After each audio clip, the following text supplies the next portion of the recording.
मित्रांनो नमस्कार, मी एकनाथ बेलदार, आपला शेतकरी मित्र. आजचा व्हिडिओ बनवण्यामागचं एकच कारण की बरेच दिवसांपासून शेतकऱ्यांना खूप मोठे प्रॉब्लेम्सला फेस करावं लागतंय की त्यांचा पीक पेरणीचा जो काही डेटा आहे तो गव्हर्नमेंटपर्यंत पोहोचत नाही आहे. जी पीक पेरणी ॲप आहे तिला खूप सारे प्रॉब्लेम्स होते आणि त्या ॲपच्या माध्यमातून आपले पिकांची पेरणी आणि नोंदणी हे होत नव्हती. तर आज व्हिडिओमध्ये मी तुम्हाला नवीन अपडेट घेऊन आलेलो आहे आणि आपला जो काही पीक पेरणीचा जो डेटा आहे तो गव्हर्नमेंटपर्यंत पोहोचत नाही आहे. तर आजच्या व्हिडिओमध्ये मी तुम्हाला ह्या सगळ्या गोष्टींच्या प्रॉब्लेम्सवरती सोल्युशन देणार आहे. तर व्हिडिओमध्ये शेवटपर्यंत टिकून राहा. मी तुम्हाला आज लाईव्ह दाखवणार आहे की आपण कशा पद्धतीने आपल्या पिकांची पेरणीची नोंदणी करून आपला डेटा गव्हर्नमेंटला अपलोड करू शकतो. तर व्हिडिओमध्ये शेवटपर्यंत टिकून राहा. तर मित्रांनो, आपल्याकडे जर अँड्रॉइड मोबाईल असेल तर अँड्रॉइड मोबाईल आपल्याला ओपन करून घ्यायचा आहे. त्यामध्ये प्ले स्टोअरला आपल्याला जायचं आहे आणि प्ले स्टोअरला गेल्यानंतर तुम्हाला सर्च करायचं आहे ई पीक पाहणी. जर ऑलरेडी तुमच्याकडे ॲप असेल तर तिला ओपन असा सिम्बॉल दिसेल, तर त्या ॲपला आपल्याला ओपन करून घ्यायची आहे. ॲप ओपन झाल्यानंतर तुम्हाला अशा पद्धतीनं स्क्रीनवरती दिसणार आहे.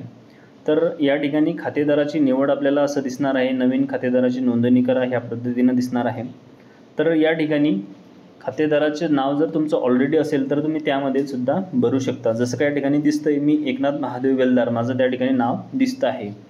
फॉर एक्झाम्पल जर एखादा शेतकरी नवीन असेल तर त्याचं ते दिसणार नाही, तर त्यांना नवीन खातेदाराची नोंदणी करा ह्या सिम्बॉलवरती क्लिक करायचं आहे. तर सर्वप्रथम आपला विभाग आपल्याला निवडायचा आहे. विभागांमध्ये तुम्हाला बरेच सारे या ठिकाणी विभाग दिसणार आहे. सेकंड, जर आपल्याकडे विभाग निवडला असेल, जर का नाशिक असेल तर त्यामध्ये आपल्याला काही जिल्ह्यांची त्या ठिकाणी माहिती दिसेल, तर आपला जिल्हा निवडा. तर माझा जिल्हा जळगाव आहे, मी तो निवडला आहे. त्यामध्ये तुम्हाला तालुक्यांची इन्फॉर्मेशन मिळेल. तालुका आपला मुक्ताईनगर असल्यामुळे मी तो टाकतो आहे. तर काही गावांची या ठिकाणी लिस्ट येणार आहे, तर गाव आपल्याला त्या ठिकाणी सिलेक्ट करायची. माझं गाव थेरोडा आहे, तर मी थेरोडा सिलेक्ट करत आहे. तर पुढे जायचं आहे. पुढे गेल्यानंतर नवीन पेज ओपन होऊन येईल. नवीन पेजमध्ये आपल्याला दिसेल का पहिले नाव, मधले नाव, आडनाव, खाते क्रमांक, गट क्रमांक. जर ह्यापैकी सगळ्यांपैकी जर तुमच्याकडे नाव असेल तर नाव तुम्ही टाईप करू शकता. मधलं नाव असेल तर मधलं नावसुद्धा आपण टाईप करू शकतो. जर आडनाव असेल तर आडनावसुद्धा आपण टाईप करू शकतो. खाते क्रमांक जर तुमच्याकडे असेल तर तुम्ही तो सुद्धा टाईप करू शकता. तर माझ्याकडे गट क्रमांक आहे, मी गट क्रमांकाला या ठिकाणी सिलेक्ट करणार आहे आणि त्या ठिकाणी माझा जो गट क्रमांक आहे 207 हा मी या ठिकाणी टाकणार आहे. तर त्यानंतर आपल्याला शोध घ्यायचा आहे.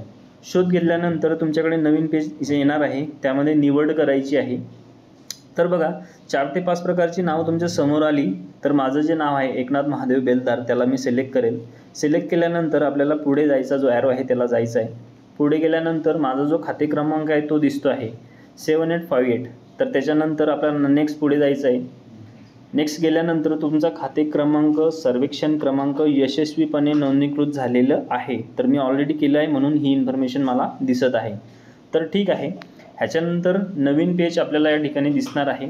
तर आपल्याला या ठिकाणी पुढं जायचं आहे. बऱ्याचदा तुम्हाला ॲपमध्ये प्रॉब्लेम्स येतील आणि बऱ्याचदा ॲप पुन्हा बंद होईल, पुन्हा चालू होईल. तर त्या ठिकाणी तुम्हाला खातेदाराचे नाव घ्यायचं आहे आणि पुढं जायचं आहे. ह्याच्यानंतर पीक पाहणी ॲपची जी काही मेन या ठिकाणी पेज आहे ते ओपन होणार आहे. तर पेज जे आहे ओपन झाल्यानंतर पीक पाहणी नोंदवा या ठिकाणी आपल्याला सिलेक्ट करायचं आहे. त्यामध्ये भरपूर सारी इन्फॉर्मेशन आहे. पीक पेरणीची माहिती आपल्याला भरायची आहे. खाते क्रमांक आपल्याला निवडायचा आहे, जो माझा होता तो मी भरलेला आहे. गट क्रमांक माझा जो 207 होता तो मी त्या ठिकाणी टाकलेला आहे. माझ्या जमिनीचं क्षेत्र त्या ठिकाणी दिसतं आहे 1 हेक्टर 72 आर. तर हंगाम आपल्याला त्या ठिकाणी निवडायचा आहे. हंगाम आपल्याला जर तुमचं पीक खरीप असेल, कपाशी, तूर, कापूस वगैरे असेल तर तुम्ही खरीप हंगाम निवडू शकता. जर का तुमचं पीक खरीप नसेल तर पूर्ण वर्ष जर असेल, बागायत असेल तर तुम्ही बागायत घेऊ शकता. तर ह्या ठिकाणी मी माहिती भरतोय संपूर्ण वर्ष. त्यानंतर खाली आल्यानंतर आपल्याला दिसतंय पिकाचा वर्ग आपल्याला त्या ठिकाणी निवडायचा आहे. तर बघा पिकाचा वर्ग माझा जो आहे एक पीक आहे, माझं पूर्ण वर्ष चालणार आहे. तर मी या ठिकाणी निर्भीड एक पीक निवड करणार आहे. त्यानंतर खाली आपल्याला या ठिकाणी दिसतंय पिकाचा प्रकार आपल्याला निवडायचा आहे. तर माझी जी काय केळीची बाग आहे मी फळबाग त्या ठिकाणी सिलेक्ट करतो आहे. आणि या ठिकाणी झाडांची संख्या विचारली आहे. जर का तुमचे 2 एकरमध्ये 3000 झाडं असतील तर तुम्ही झाडांची संख्या टाकू शकता. त्यानंतर या ठिकाणी लागण विचारली, केळीची लागवड आपण केलेली आहे. जर का खोडवा असेल तर खोडवा तुम्ही त्या ठिकाणी सिलेक्ट करू शकता. तर या ठिकाणी माझी केळीची लागवड झाली त्यामुळे मी केळीची लागण या ठिकाणी नोंदली आहे. तर या ठिकाणी आता आपल्याला क्षेत्र निवडायचं आहे, तुमच्याकडे असलेल्या क्षेत्रापैकी क्षेत्र. जर पूर्ण क्षेत्र असेल तर पूर्णला क्लिक करा. झाडांची संख्या माझी 6000 आहे, तर मी ते टाईप करतो आहे 6000. त्याच्यानंतर सिंचनाचा प्रकार विचारलेला आहे. माझ्याकडे विहीर आहे, त्याच्यामुळे मी विहीर त्या ठिकाणी निवडली आहे. तर तुम्ही कशा पद्धतीनं पाणी भरतात त्या शेताला, तुषार सिंचन, प्रवाही सिंचन किंवा ठिबक सिंचन. तर माझ्याकडे ठिबक आहे म्हणून मी ठिबक सिलेक्ट केलं. आणि लागवडीचा दिनांक या ठिकाणी विचारला गेलेला आहे. तर बघा, लागवडीची दिनांक माझी मार्च महिन्यातील 20 तारीख होती, त्यामुळे मी मार्च 20ची तारीख सिलेक्ट केलेली आहे आणि याला ओके केलेलं आहे. तर बघा, सगळी माहिती भरून झाल्यानंतर आपल्याला पुढं जायचं आहे. पुढे गेल्यानंतर एक नवीन पेज आपल्यासमोर येतं आहे. आता ते तुम्हाला लोकेशन मागणार आहे, तर लोकेशनला आपल्याला ऑन करायचं आहे. लोकेशन ऑन केल्यानंतर आणखी एक त्या ठिकाणी नवीन पेज त्या ठिकाणी ओपन होऊन येईल. तर बघा, नवीन पेजवरती दिसतं आहे की तुमचं नाववरती आहे, तुमचा खाते क्रमांक आहे. मॅपच्या साह्याने आपल्याला त्या ठिकाणी एक फोटो गव्हर्नमेंटला पाठवायचा आहे. जसं का माझा गट नंबर आहे 207, तर 207पर्यंत मी येऊन पोचलो आहे. जर 207 गटापर्यंत ते जात नसेल तर तुम्हाला मधलं बटन क्लिक करायचं आहे. थोडंसं या ठिकाणी ॲप वेळ घेऊ शकते, कारण खूप सारे लोक ब्राउझिंग वन टाईममध्ये करत आहेत, तर ॲप या ठिकाणी नक्कीच वेळ घेणार आहे. तर बघा, या ठिकाणी 207 जो गट आहे माझा तो दिसून येत आहे. त्याच्यानंतर खाली तुम्हाला माहिती दिसते आहे, मागे जा, अवगत करा किंवा पुढे जा. तर आपल्याला पुढे जाच्या बटनावरती क्लिक करायचं आहे. तर इथं सुद्धा एक नोटिफिकेशन येतं आहे की GPS अचूकता व गटापासून खूप जास्त अंतर आहे.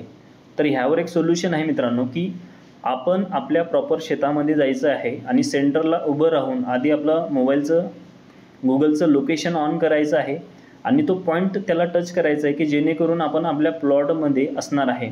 आणि प्लॉटमध्ये असताना जेव्हा तुम्ही ही माहिती भरणार तेव्हा तुम्हाला हा जो लाल अक्षरामध्ये जो एरर दिलेला आहे, तुम्ही शेतापासून दूर आहात, तर ही इन्फॉर्मेशन तुम्हाला त्या ठिकाणी दिसणार नाही. आणि पुढे गेल्यानंतर तुम्हाला एक फोटो त्यामध्ये टाकायचा आहे आणि फोटो टाकल्यानंतर आपला हा जो काही डेटा आहे हा पुढे जाणार आहे.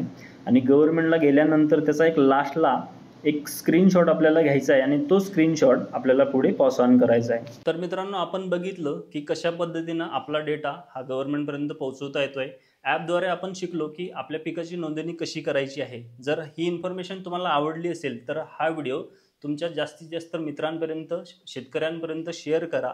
आणि ह्याची जी काही एंड डेट आहे ती 15 सप्टेंबर आहे आणि ह्या तारखेच्या आत आपल्याला हा डेटा पूर्णपणे गव्हर्नमेंटला अपलोड करायचा आहे. जर का ह्याची तारीख वगैरे वाढून आली तर माझ्या चॅनलला तुम्ही सबस्क्राईब करून ठेवा, जेणेकरून मी नवीन व्हिडिओ त्यामध्ये टाकणार आहे आणि त्याची माहिती तुमच्यापर्यंत सुद्धा मिळणार आहे. तर मला कमेंट करायला विसरू नका आणि व्हिडिओ आवडला असेल तर लाईक सुद्धा करा.